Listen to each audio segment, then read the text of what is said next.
Welcome, people of Earth. That was another week of NFL football. It lasted exactly 1 week, 7 days to be exact. Jeez, that's impressive. I had to get the exact days right again.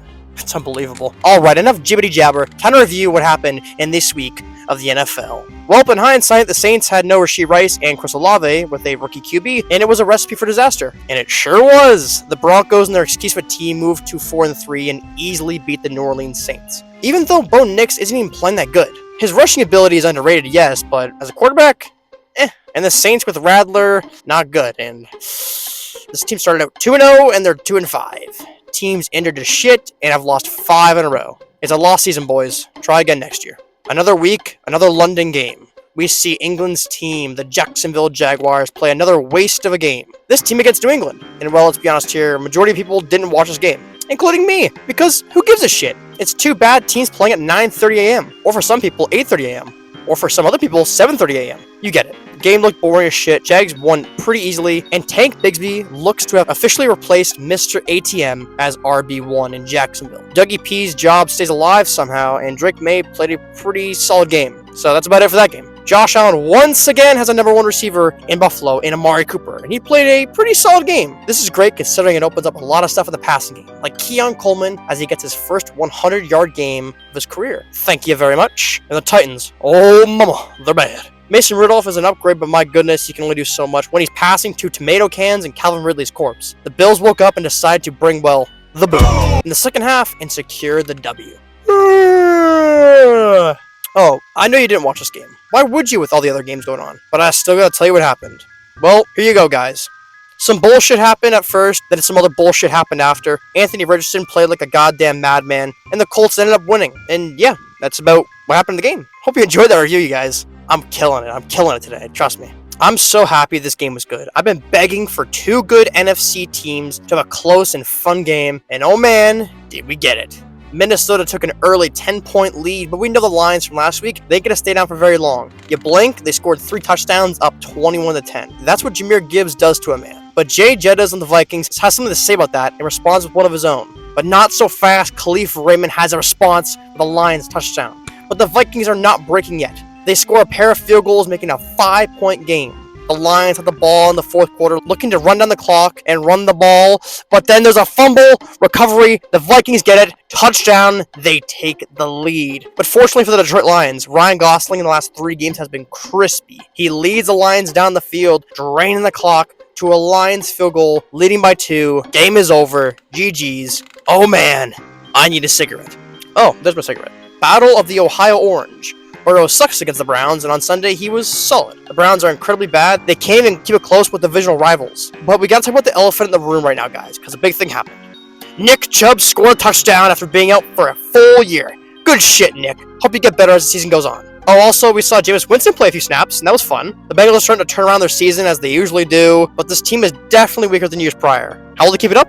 We shall see. The Packers on Sunday did everything they could to lose this game, but fortunately for them, the Texans were too busy kicking field goals and not driving down the field to win the game. Seriously, what was this game? Stroud threw for 84 yards and had a completion percentage less than 50. Ever since Nico Collins has gone out, the passing game has not been nearly as deadly. Stephon Diggs, while he is still good, isn't the premier number 1 receiver he once was. He was too busy pouting before the game even started.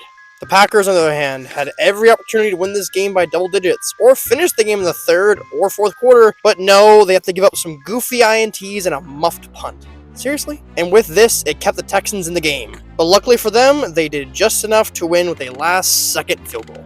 Weird and wild game. Giants fans, are you ready for Barkley to come back to MetLife Field after he left you for a division rival? Yeah, Barkley ain't coming in here playing good, is he now? No siree, Bob. Oh my. Well, actually, this was a Saquon Barkley revenge game, everybody. My goodness. A close first half with a whole lot of sacks. The second half, the Eagles realized we got Saquon Barkley as running back and started using him. And oh man, did he rush for a lot of yards. My goodness. The Giants and Daniel Jones couldn't do a damn thing, and Andrew Thomas is out. And he's actually out for the season. There goes the O-line. It's over, Giants fans. And the game you realized it was over was against Saquon Barkley in the most brutal way possible.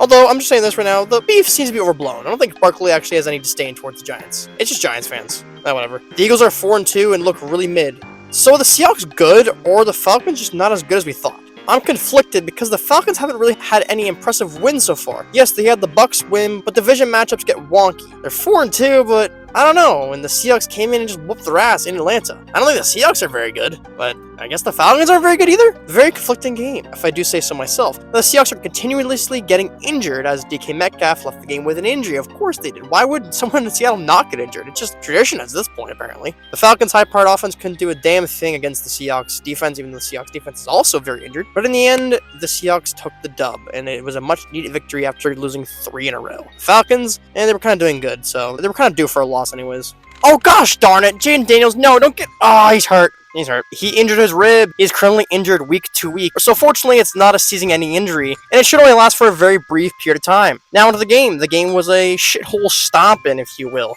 A cornhole, if you will. Even a mud stomping. I mean, there's like 100 different phrases to describe getting destroyed. It was indeed not only done by Jaden Daniels, but his backup Marcus Mariota was laying the smack down on the Panthers' candy asses. Easy win. Man, the Raiders they're just not the same team this year, man. They're just not the same team. Last year, they're kind of like, they're a middling team, 7-8 wins, but they had an aura. They had an aura to that team. Now this team this year, just skill level, it's about the same, maybe better, but it's just not the same team. There's no goddamn vibes. They have no identity. It's not looking good. The Rams were injured as shit, and they still beat the Raiders. And Antonio Pierce is questionable calls and coaching, man. What are you doing? I thought Antonio Pierce was aggressive with 4th down play calls, but I guess not. And the Rams have won, and currently the Rams are getting some players back. Maybe they go on a run like last year. Who knows?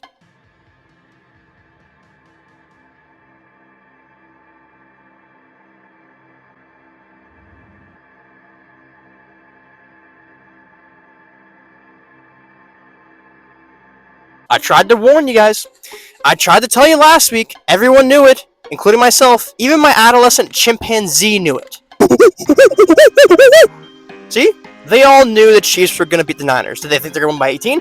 No. But we knew they were going to win some way, somehow. Now, Patrick Mahomes playing like absolute dog shit. And he's also taking advantage of slowing down, going out of bounds, and then tricking the defense, and then just keep running. You sly dog, Patty Mahomes. You sly fucking dog. Then the Niners are into shit, and Brandon Ayuk's out for the year, and currently Deebo Samuel apparently has pneumonia now, so hopefully he gets better. It's not looking good for the Niners, because everyone's getting injured, and they're losing still. Even before they really got injured, they were losing. Suck. No, it can't. You can't keep doing this. You can't keep doing this to me, Mike. You can't keep getting away with it. Every year they do this. Bullshit, and it happens every year. This team has made several deals with the devil. Mike Tomlin might even be the devil at this point. For how mid his offense is, puts up 37 points despite being down 9 and late in the second quarter. How does that even happen? You have Russell Wilson's corpse throwing the ball to George Pickens and Van Jefferson, and they still put up points. New York Jets, I thought your defense was good. Where did that go? Where did it all go? It's gone. Whatever defense you had is just gone, okay? Wow. Unbelievable. I guess Justin Fields and Russell Wilson doesn't really matter who's in because they're going to win anyways. My goodness gracious. Oh my god. I can't believe this team won. And they blew out the Jets. The Jets are useless. You guys are useless. Oh my goodness. That was beautiful. It was angelic. I felt so blissful watching it. The Ravens are everything I wanted them to be and more. Lamar Jackson, Derrick Henry, my glorious Kings. Stunting on them hoes. And Rashad Bateman got a piece of the pie. Oh my goodness. This is just magnificent. Oh, Lamar Jackson. The offense, it's just so fucking good. I can't handle it. Oh my gosh. Sorry. The Buccaneers, on the other hand, started off hot, but then simmered down very, very quickly, and unfortunately for them, Mike Evans has got injured, and at the end of the game, Chris Godwin also got injured. 2 unfortunate injuries to 2 great players. I wish them a speedy recovery. But on the Ravens side, my goodness, they're gonna make me cry. Also, this game happened. It was the Chargers versus the Cardinals, and the Chargers tried to do their best Pittsburgh Steelers impression by kicking as many field goals as possible to win the game, and it almost worked, but unfortunately for one thing, Mr. James Conner had other plans for them. Yes, he did indeed. Kyler Murray and his speedy legs were just too much for the Chargers to handle, and in the end, the Chargers lost off a last-second field goal, and that is the most Chargers way to lose games. So the last-second field goal, it feels like I'm back in 2017 all over again. My boy Phillip Rivers. What a great time to be alive in the NFL season, everybody. The Cardinals are now 3-4, and they have a pretty easy schedule heading up, so maybe they can fire off some wins and get a winning streak. Who knows? NFC West is wide open right now, and that is the week of football, ladies and gentlemen. That is week 7 of the NFL. I hope you enjoyed it. This week was pretty solid. Could have been better considering the games we had, but overall it was a pretty solid week. I hope you enjoyed it. See you all next week. Thank you and goodbye.